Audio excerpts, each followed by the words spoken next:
দুটি সম্প্রদায়ের জনগণের সহযোগিতায় কামেশ্বরী সার্বজনীন বাসন্তী পূজা অনুষ্ঠিত হয়। ধর্মনগর মহকুমার কামেশ্বরে মহাদেব বাড়ি সংলগ্ন এলাকায় ওই এলাকার মণিপুরী ও বাঙালি উভয় সম্প্রদায়ের জনগণ মিলে বাসন্তী পূজার আয়োজন করা হয়। বাসন্তী পূজাকে কেন্দ্র করে এলাকার উভয় সম্প্রদায়ের জনগণের মধ্যে ব্যাপক উৎসাহ উদ্দীপনা পরিলক্ষিত হয়। প্রতিদিন সাংস্কৃতিক মঞ্চে নানান অনুষ্ঠান পরিবেশিত হয়। পাশাপাশি এলাকার ছোট ছোট ছেলে মেয়েদের মধ্যে বসে আঁকো প্রতিযোগিতা অনুষ্ঠিত হয়।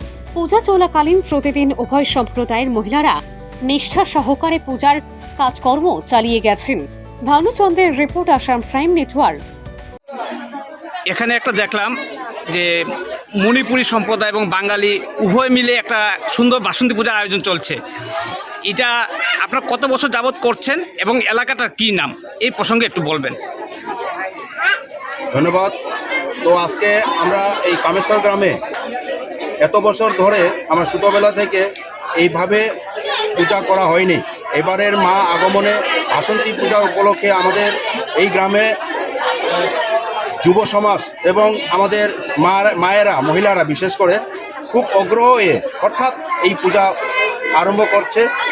আরম্ভ হওয়ার সাথে সাথে আমরাও ওর সঙ্গে জড়িত হয়ে আমরা এবং বিশেষ করে আমাদের গ্রামে মেটেই মণিপুরী সম্প্রদায় এবং বাঙালি সবাই আমরা এক হাতে হাত মিলিয়ে আমরা এই পূজাটা আয়োজন করা হয়েছে।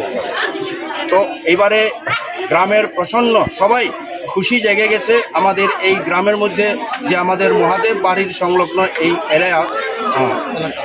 এলাকা সবাই খুশি। আমরা আবার পরের বছরে আবার আমরা আশা রাখছি যে এইভাবে আমরা সুন্দরভাবে পরিচালনা করে আমরা পূজা আবার করব। কথা ছেড়ে গেছে। তো আমাদের এই পূজাতে এবারের পূজাতে হয়েছে, আমরা আরও সাংস্কৃতিক সন্ধ্যা প্রোগ্রামও হয়েছে আমাদের। তো সুতো পোলাপান এবং আমরা মায়েরা মোমবাতি এইসব খেলাধুলা আমাদের বিভিন্ন সব